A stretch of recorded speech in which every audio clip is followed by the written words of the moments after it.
This is going to be an international incident at this point. You cannot legally hold us. Are we allowed to leave? A medical school student studying in the Tri-Cities trapped against her will inside the gates of an African hotel. Tonight, the exclusive report on the aspiring doctor and her escape from captivity. Good evening, I'm Sarah Diamond. And I'm Josh Smith. At ETSU Quillen College of Medicine student's name is Logan Key. Now, she's back home tonight in Nashville, talking exclusively with News Channel 11's Kylie McGivern about what happened.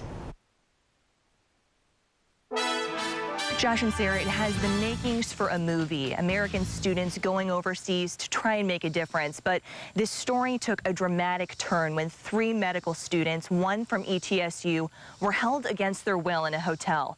Today I spoke with Logan Key and her father about her dramatic escape to safety. It's just sort of kind of all coming together that this was a really scary situation, and I'm glad that it's over now. It's the end of a story Logan Key feels she can now begin to tell. A whirlwind of emotion. From the comfort of her Nashville home, the ETSU medical student reflects on the images that replay in her memory. Now I'm kind of dealing with the reality. Key and 3 other American medical students in Kenya, through a program called Medics to Africa, became tangled in a web of bad blood between their program director and the owner of the hotel where the medical students had been staying. And he had approached the entire group and said that there was an outstanding debt to the hotel of $14,000. Over the course of the summer, Joshua Amalo had failed to pay a penny for the student's stay. And that if it was not resolved, that it was going to be very difficult for us to leave. Those were the words that he used. 2 of the students called their university, who hired a private security contractor to get them out of the country.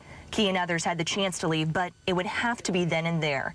Key says against better judgment, we decided to stay in the hotel. It was a decision the 3 that remained would later look back on, with their backs against the wall in a foreign country. I was trying to just stay as calm as I possibly could. The situation grew more grave by the hour. Reality sank in. So now you are physically holding us against our will. You have officially taken us hostage, and you have physically put your hands on an American citizen. Do you understand that? No one was coming. A world away, Logan's family felt hopeless. Basically, when we answered the phone at 2:30 in the morning, she was screaming in the background at someone saying, you know, they're holding us hostage. So they created a scene. 3 Americans sitting on suitcases behind armed gates drew a crowd. There was a news crew there, and they kind of pulled me aside and were asking me questions. And then out of the corner of my eye, I saw Brooke she had 2 small suitcases, and I just saw her running for the gate. And then I saw the guard running behind her, and she barely got out. He tried to pull her back in, but she got out. And so then I ran after her, and whenever I got to the gate, he slammed it and would not let me through. And I just had this moment, I don't even know, it was like I just had this moment of, I have got to get out of here. Climbing over a 12-foot wall to safety. I was really surprised, actually, whenever I got up onto the gate that he didn't pull me back, but I was able to get over. In the end, it was the power of proof, a video camera, that became their savior. And when your feet hit the ground on the other side? I felt better that we were over the gate, but I just wanted out of Kenya, and that was kind of how I felt. Like, I'm not going to be safe until I just get out of this country. Today, back together in their Tennessee home, Logan's father looks back by looking above. Thank God.